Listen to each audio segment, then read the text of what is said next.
Hello, and welcome back to Baby Elias's Stories. We now return to Eve by Iris Johansen. Chapter 3. I didn't see nothing, Mrs. Smith scowled. I told the cops, leave me alone. She slammed the door in Eve's face. Eve drew a deep breath.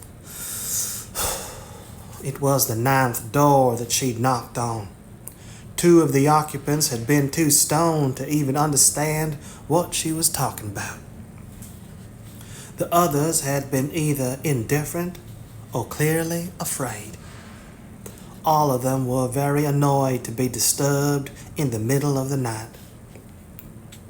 Too bad.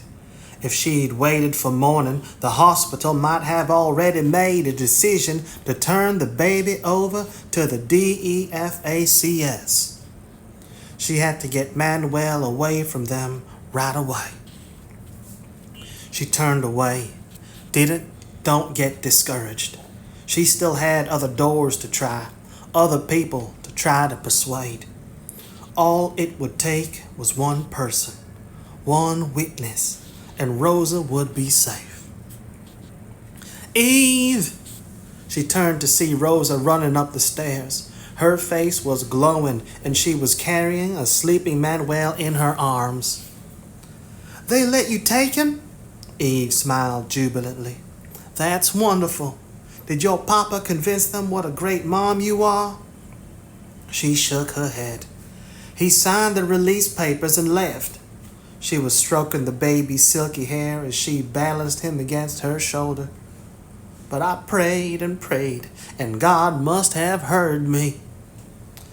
Those doctors changed their minds. They had to do it when the police called them. Her brown eyes were dancing with happiness. They couldn't keep my baby. Police? She shook her head. Slowly, Rosa. Why did the police call the hospital? Because God answered my prayer. How? Rick Larazzo went into the 3rd Street police station and told them that he was the one who threw my baby on the ground. What? Eve shook her head. No way, Rosa. He wouldn't have done that in a million years. I know, she said simply. That's why it had to be God who made him do it.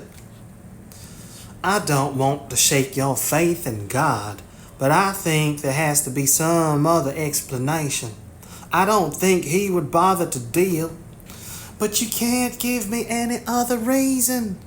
Her smile was brilliant. God must just love my Manuel and knew he'd be happy with me. Give up.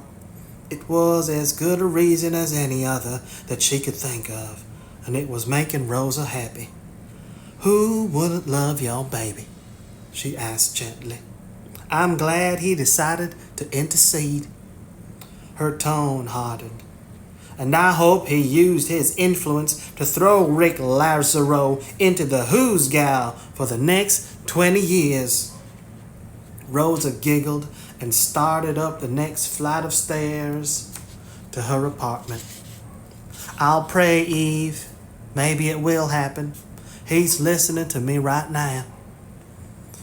As she heard Rosa's door close behind her, Eve sank down on the bottom step. Lord, she was tired, and she had only a few hours before she had to shower and get ready for school. It had been a strange and terrible night, but the ending had not been as bad as the beginning. Rosa would be able to keep her Manuel, and if God continued to be good to her, then maybe she'd soften her father's heart enough to accept the little boy. He answered my prayers. Maybe he had, but by what means?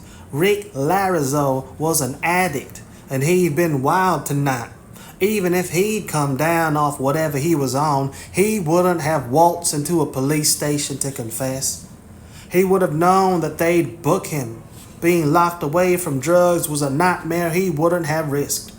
He would have had to have been more afraid of what was outside than what awaited him inside that jail. What would that be? I'm not a good guy. I'd do whatever I had to do to survive and get what I want.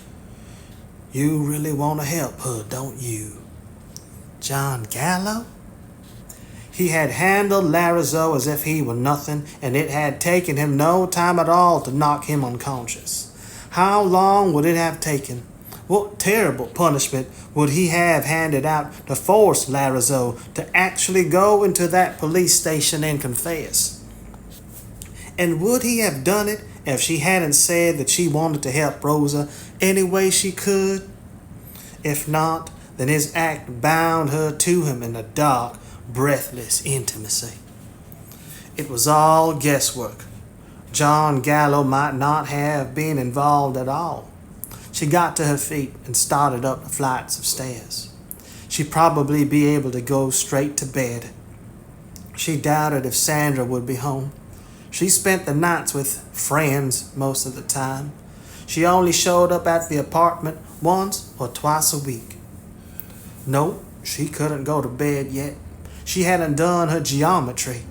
It seemed forever ago that she'd tossed that book in her book bag and taken off from the apartment. She'd have to do her homework before she could go to sleep. Just as well, she was still wide awake. She didn't want to lie awake in her bed. She wouldn't mind if she lay there and thought about Rosa and the baby. But that wasn't what she'd be thinking about. She'd be remembering how she'd felt when John Gallo had touched her. And she'd be remembering that last glimpse of him before the elevator closed. It was 5 to 11 the next evening when John Gallo walked into Mac's diner where she worked. Hi. He stood at the counter. You get off in 5 minutes, don't you? She tensed, then tried to say casually, 15. I have to do the setup for tomorrow. She wiped the counter with her cloth. What are you doing here? It looks like rain. I thought I'd take you home. She shook her head. I can take the bus. I know what you can do, he smiled. And I know what I want you to do. But what are you going to do, Eve? Why should you take a bus when we're both going to the same place? Because she didn't know if she wanted to get in a car with him. Just standing here a few feet away, she was too physically aware of him. I'm not sugar. I won't melt in a little rain. He chuckled. No, you're not sugar sweet. That's what I like about you. You strike sparks. I can't forget how you tackled Larizzo. His smile faded. But you should have had a weapon. You weren't strong enough to handle him. Maybe I should ask your uncle to give me lessons. That's a thought. Or maybe I can teach you. Then he shook his head. No, lots of body contact. It wouldn't work. I'd forget what I was doing. And so might she. Why did every reference come back to the physical? No, she shouldn't let him take her home. He was studying her face. Take a chance. I'm not going to do anything you don't want me to do. We'll talk. He thought about it. Maybe. Then he grinned. It's hard to be honest when I'm trying my best to convince you I'm no threat. He couldn't convince her. He was a threat to her. No, it was her own emotions that were the threat. You have to leave. I have to finish my shift. He didn't speak for a moment. I'll wait for you outside. I'm parked across the street. Old, beat-up, tan Chevy. It's not pretty, but it's transportation. He didn't wait for her to answer as he strode toward the door. And it will keep the rain off you. He was gone before she could reply. She stared after him, her hand clenched on the cloth. Who was that? Teresa Medale had come out of the kitchen and was standing gazing out the window at John Gallo as he ran across the street. Hot, very hot, Eve. She made a mocking gesture of fanning herself. I don't think you can handle him. You should leave him to me. Eve didn't think she could handle him either. Just those few minutes had made her feel uncertain. His name is John Gallo. She began to fill up the salt shaker. And you're welcome to him. I'll take him. Teresa was only half kidding. You don't run across sexy guys like that every day of the week. Introduce me the next time he comes in. She wandered back to the kitchen. And I'll do the rest. Yes, Teresa would give him anything he wanted and ask for more. She was almost 20, and some of the stories she told Eve were very graphic. She had a mental image of a naked Teresa moving beneath him and Gallo driving hard, fast, and only the naked girl had suddenly become Eve, not Teresa, and the muscles of her stomach were tensing as he entered her and, don't think of it, ready to perform. She had thought that about John Gallo at the hospital, tight, sensual, ready to perform. She had spilled the salt. Her hand was shaking. Stupid. She wasn't this weak. It was only a crazy physical yin. She should be able to control it. But Teresa had evidently experienced that same reaction, and she was not going to control it. Maybe she had the right idea. Take any pleasure that came your way. But she wasn't like Teresa. She knew that sex had consequences that eventually caught up with you. Look at her mother. Look at Rosa. She wouldn't be caught in that trap. She wasn't that weak. It had started to rain when she left the restaurant. The tan Chevy was parked across the street. She stopped, staring at it. John Gallo got out of the car and stood in the rain, holding the passenger door open for her. Come on, hurry. The rain was pouring down his face and his shirt was already starting to cling to his body. He didn't look as if he even felt it. He smiled and repeated softly, Hurry, I can't wait. Neither could she. She was running across the street. You're an idiot. She jumped into the car. Look at you. You're drenched. She leaned back in the seat. Now get in the car and drive me home. Not such an idiot. He was in the driver's seat and starting the car.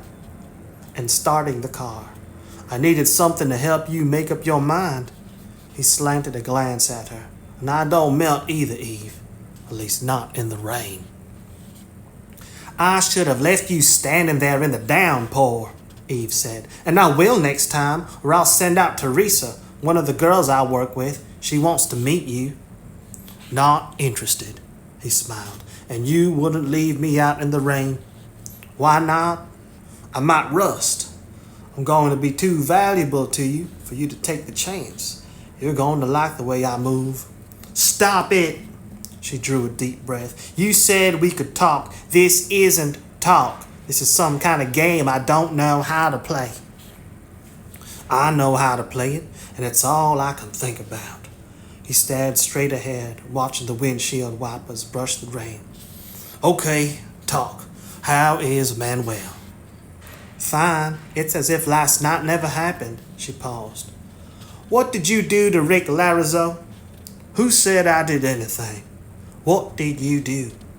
He didn't answer for a moment. You don't want to know. It took a little persuasion to make him see that confession was good for the soul. What did you do it? Why did you do it? It was easier for me to remove Rosa's problem than it was for you to do it, he paused. And you told me you wanted it. As if that would make a difference. It made a difference. I wanted to please you. Why? Why do you think? Because I wanted you to please me. I thought there might be a return on the investment. You thought I'd screw you if you did that for Rosa?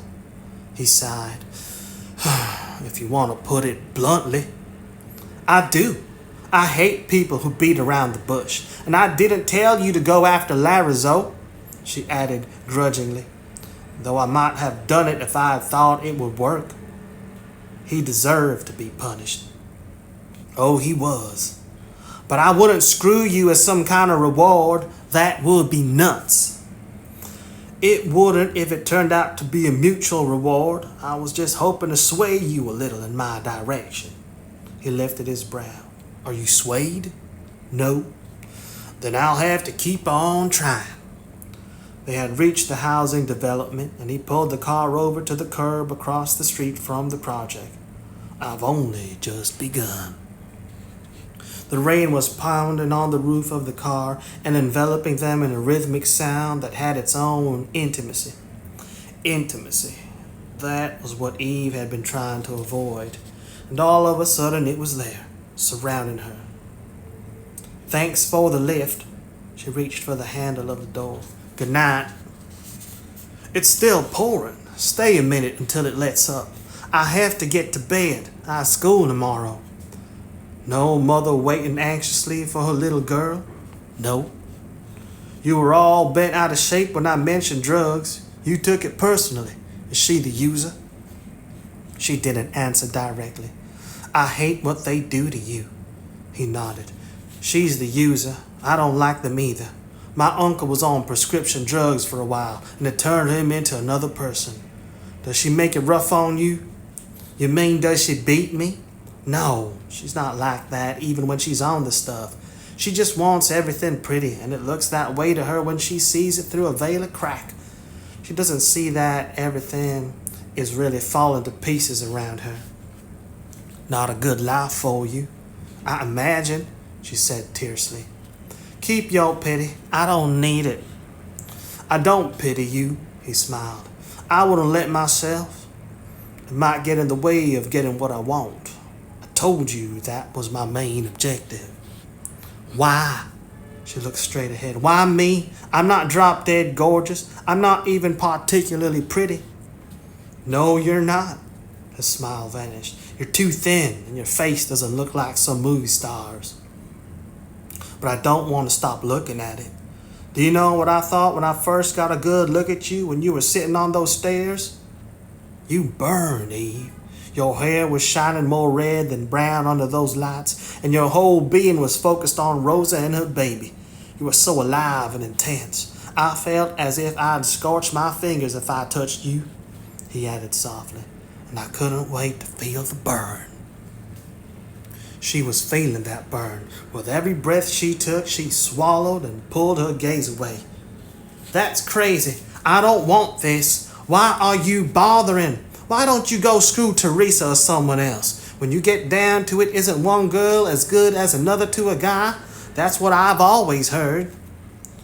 That's what I've always heard too. His lips twisted.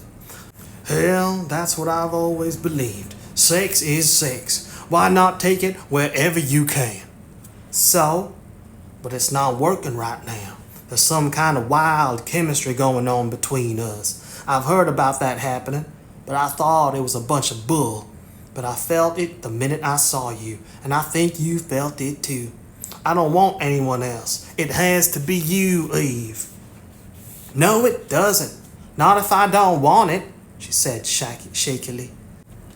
And I don't. It would get in my way. My mother had me when she was 15. I've seen girls my own age having babies and being left to raise them by themselves. And then they're stuck in a rut that they can never climb out of. That's not going to happen to me. I'd protect you. I don't want kids either. I'm going to have basic training. I'm going to basic training in 4 weeks. Do you think I want to leave a kid behind? I have to be on my own. She shook her head. Why are we even talking about this? You started it.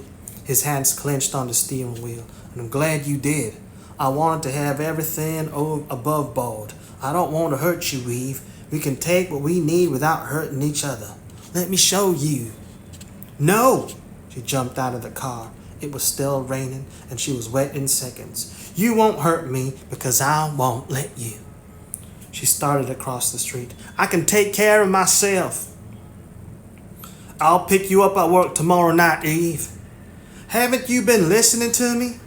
Every word, and you've been listening to me.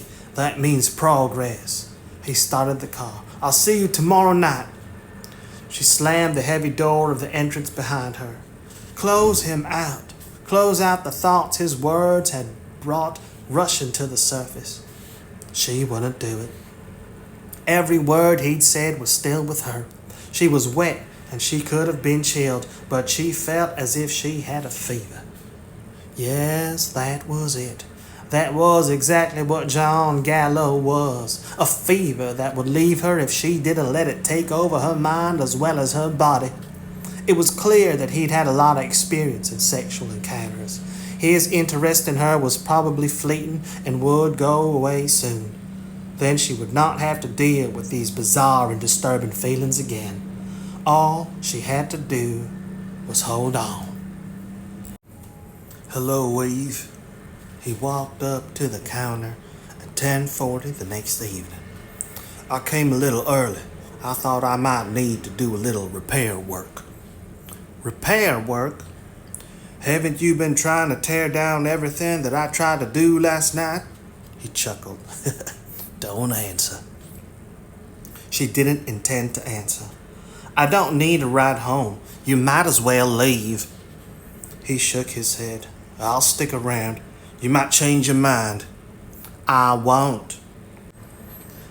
Let me help you fill up those salt shakers, Eve. Teresa was suddenly beside her, her gaze fixed on John Gallo.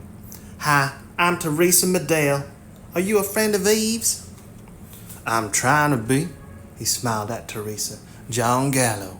Nice to meet you, Teresa. Teresa's smile was brilliant. Me too. You wouldn't have any trouble being friends with me. Eve has other fish to fry. She's so serious. She even spends her breaks doing homework. Can you imagine that? I can imagine. His gaze was on Eve.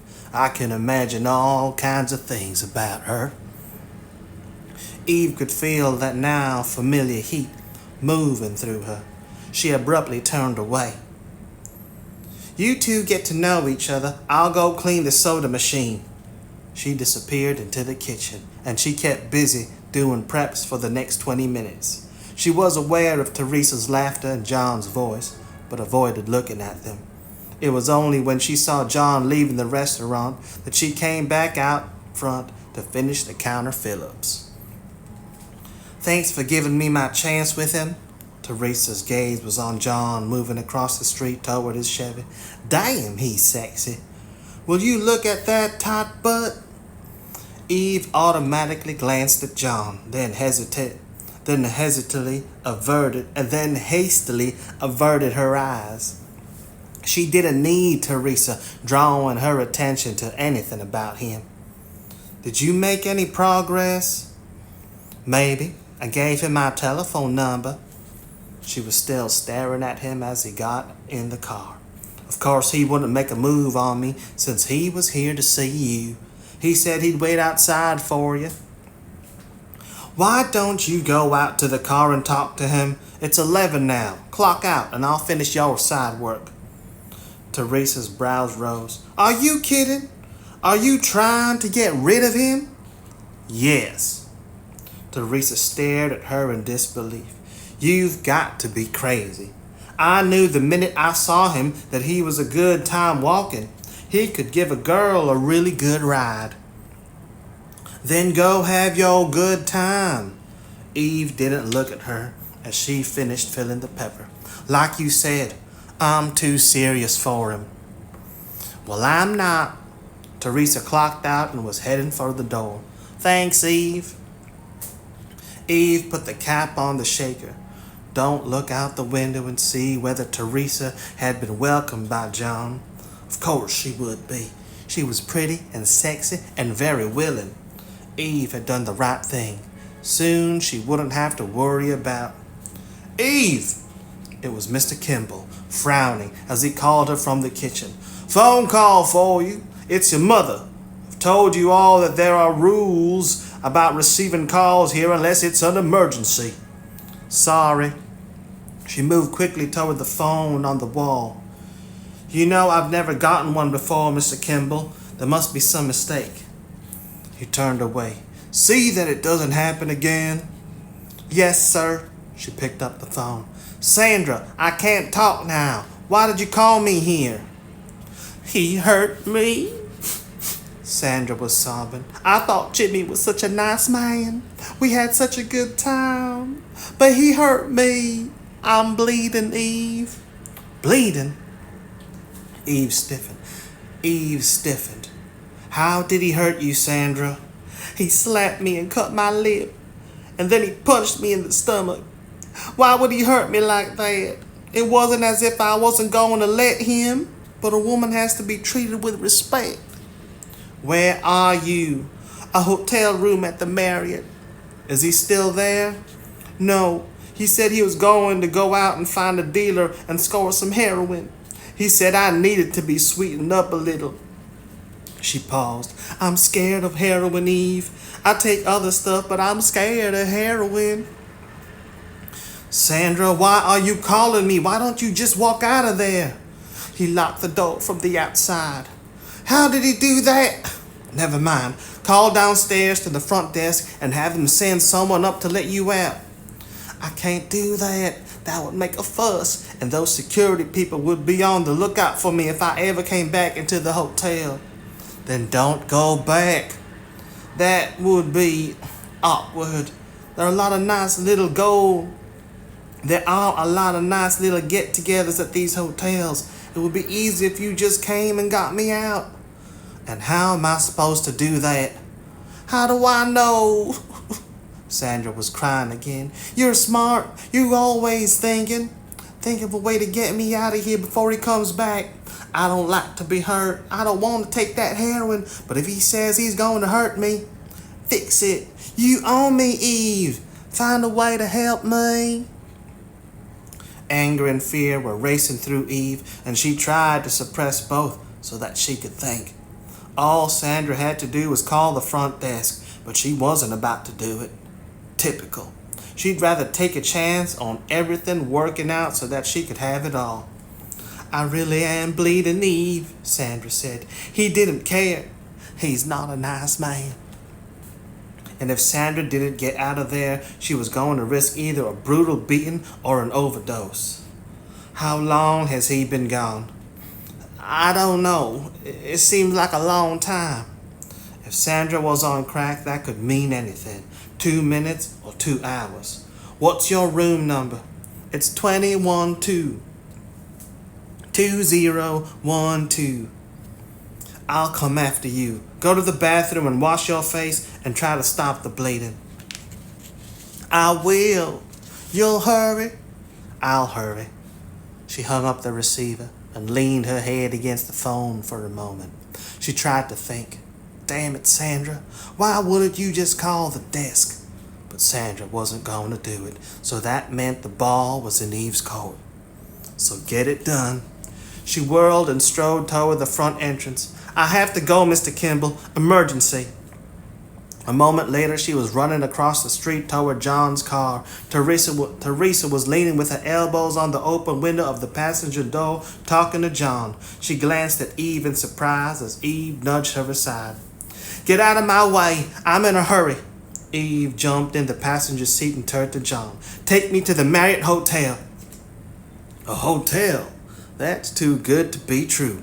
He was studying her expression. Yes, I'm right. It is too good. He started the car. Bye, Teresa. Nice talking to you. Yeah. Teresa was still in the street watching as the Chevy pulled away from the curb. Why the Marriott? John asked as he stopped at the red light on the corner.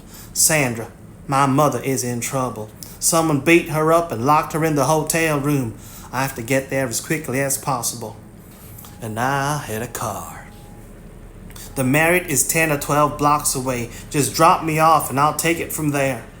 I know where it is. That fancy downtown Marriott. He glanced at her. How badly is she hurt? I don't know. She was too coherent. She said she's bleeding. She shook her head. I don't think that she's too bad. She wasn't scared enough to call downstairs to the front desk. Her lips tightened. She'd rather have me rescue her again. How many times has it happened? 2 or 3 times. Not like this. Once was at the apartment. A couple of times in bars. She's not a good judge of men. Anyone who has the stuff and is willing to sweet talk her is enough. You're angry with her. This is so stupid. I'm angry and I'm worried, and I want her to stop. She's only a little over 30. At this rate, she won't live to 40. She's selfish and vain and doesn't care for anyone but herself. She crossed her arms around her chest. Her hands tightly gripped her upper arms to keep from shaking. I try to hate her, but I can't do it, she repeated through set teeth. I can't do it. Easy. John's hand was on her thigh. We'll get her out of this. This time, Eve said. What about the next time? You can't keep doing it. She's not the mother she is. You're not the mother she is. That doesn't seem to make any difference, she said shakily. And it won't until I find a way to hate her. I'm not sure I ever will. Then we'll just worry about this time. He pulled up the ramp of the Marriott and parked at the far end. Leave everything to me. Stay behind me. You look too upset. We don't want security thinking I'm dragging in an underage girl for sex. She got out of the car. I can handle this myself, John. Stay behind me. He got out of the car and moved toward the doorman. We're just going to run inside and pick up my girlfriend's mother. Would you keep an eye on my car? The doorman frowned as he looked at the shabby vehicle. You can't leave that thing parked out here for long. 10 minutes, John smiled. I don't want to make her mother walk far. She had an accident last week. He was pushing Eve through the revolving doors. Thanks a lot, buddy. He moved Eve quickly through the glittering lobby to the elevators. Casual, he said in a low tone. Smile. She smiled with an effort as she got into the elevator. It's 2012. He pressed the button. Right. I thought I'd try to find a housekeeping maid to let me into the room. That's one way. The elevator stopped and he nudged her out of the elevator.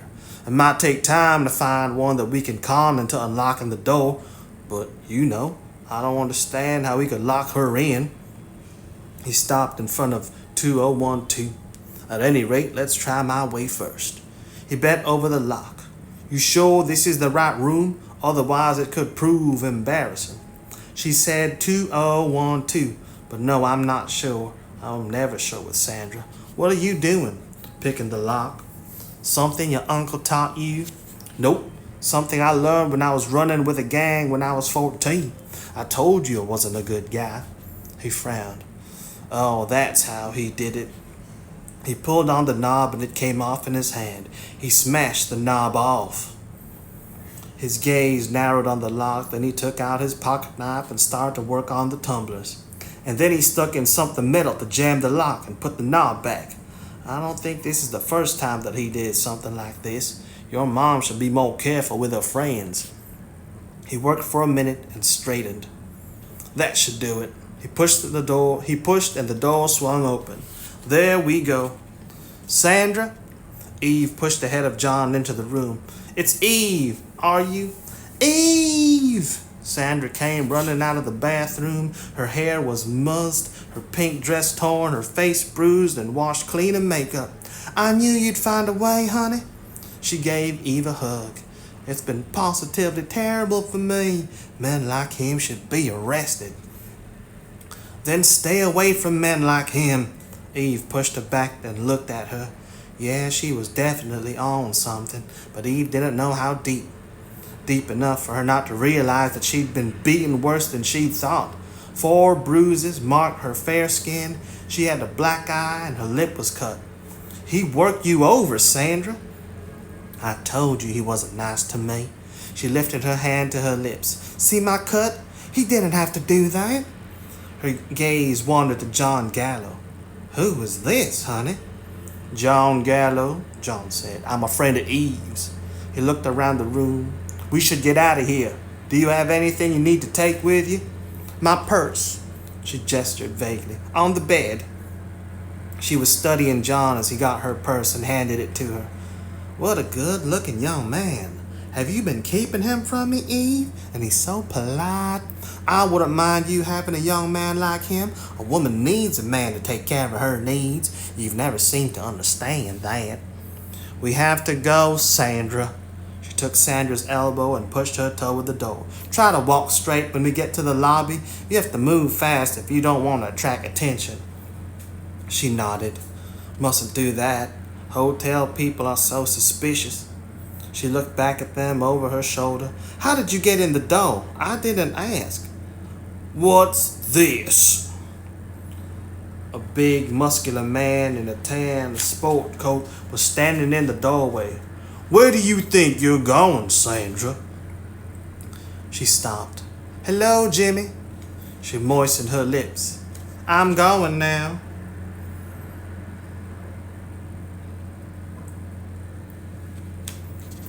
The hell you are? You promised me a party. Party's over. Eve took Sandra's arm and pushed her forward. And parties don't usually start with assault and battery. She's leaving. This is my daughter Eve, Sandra said. And she's right. You didn't treat me right. I didn't like you. The man she called Jimmy grabbed Eve's arm as she passed with Sandra. You can stay. I've never had a mother and daughter together before, but you don't take her anywhere. Yes, she does. John was suddenly between them. He grabbed the hand that was grasping Eve's arm. His thumb was pressing into Jimmy's wrist. Let her go. Jimmy gasped with pain, his hand releasing Eve's arm. Get your mother out of here, John said. I'll be with you. I'll be right with you. Eve grabbed Sandra's arm and hustled her out of the room and down the hall. Should we leave him? Sandra asked. I don't want Jimmy to. I don't think you have to worry about John Gallo. Eve punched the elevator button, but she didn't like the idea of leaving him either. The situation was her responsibility. When the elevator door opened, she pushed Sandra inside and hit the lobby button. Go outside and get in the tan Chevy at the far end of the driveway. But I want you to come with. The door closed on her protest. Eve was running back down the hall to the hotel room. The door was still open. The big man in the tan sport coat was lying on the floor unconscious. She hoped he was unconscious. Jimmy was lying very still. As she drew closer, she saw his face. His jaw and left eye were already starting to swell. His nose was smashed, and his lips were cut and bloody. John turned to face her. He didn't have a mark on him. She realized in astonishment. I told you to take off. He's not dead. He'll be okay, he shrugged. I bloodied him up a little. I don't like guys beating up women. I thought he should see how it feels. He took her arm and led her out the door. It's been a frustrating night. I thought I deserved to enjoy myself. And doing that to him made you enjoy yourself? He glanced sideways at her. You surprised? His smile was chilling. Oh yes, I enjoyed the hell out of what I did to him.